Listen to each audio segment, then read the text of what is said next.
Have you ever had a snack that feels like home? Yeah, here we go. This is rengginang.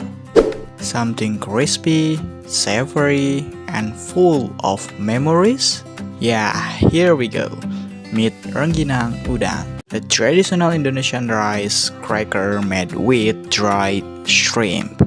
It's crunchy, flavorful, and it's more than just food. It's a symbol of culture and tradition from the city of Cirebon. Rengginang udang is a famous snack from Cirebon, West Java. It's made from glutinous rice, also known as sticky rice, and dried shrimp. Simple ingredients, right? But once you try it, you will understand why people love it.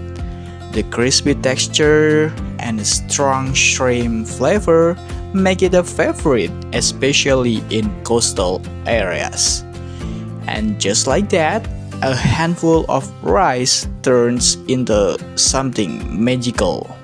Making rengginang udang is not as easy as it looks. It takes time, patience, and care. First, the rice is soaked for hours, then steamed until sticky. Next, ground dried shrimp is mixed into the rice while it's still warm. You can also add salt, garlic, or chili depending on your taste. After that, the mixture is shaped into small, round pieces like mini rice pancakes, you know that. These are then dried under the sun for 1 or 2 days. Why? Because drying process is super important. It helps the rice hold its shape and puff up when fried. Finally, the dry pieces are deep fried until they turn golden and super crunchy. And there you have it, crispy and delicious rengginang udang. Did you know there are many types of rengginang udang? Some have the shrimp mix in the rice, others splash whole shrimp on top. It looks cooler and tastes stronger. Some versions add shrimp paste, chili, or even spices like garlic and coriander.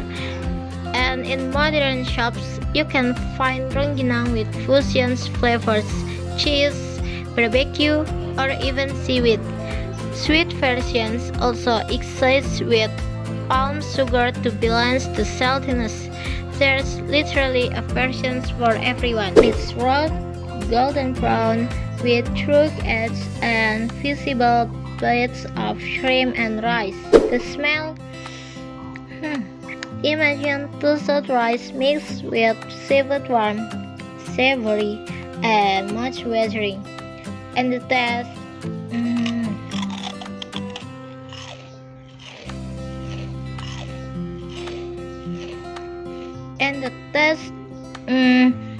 Salty, crunchy, and deeply satisfying. Some are spicy, some are sweet, but all of them are addictive. Nice. Rengginang udang is more than a snack. It's a piece of Indonesian heritage, passed down through generations. It's made with care, shared during family gatherings, and enjoy with a cup of hot tea. Whether you eat it in a big city or a small village, the feeling is the same, warm, nostalgic, and full of flavor. So the next time you see rengginang udang, don't just eat it. Remember the story behind every crunch. Assalamualaikum warahmatullahi wabarakatuh. Okay, today we see the process of rengginang udang and with what's your name, sir? Saya Budi. Budi. Okay, can you explain what is rengginang udang? Apa itu rengginang udang? Rengginang udang. Kalau di sini sebenarnya rengginang terasi ya. Okay. Ya nanti proses pembuatannya ya nanti dikasih terasi itu ya khas Cirebon lah gitulah. Ya intinya sih pakai terasi itu. Bumbu dasarnya intinya pakai terasi intinya sih itu ya. Nanti ya ada bahan rempahnya juga, entah ada ketumbar, bawang putih, garam, nah itu. Udah sih. Intinya itu aja. Kalau disebutnya Cirebon tuh ya itu ada terasinya. Okay, so for the special material is terasi, from Cirebon. Iya. Terasi. Okay. How many types or flavors in the rengginang udang?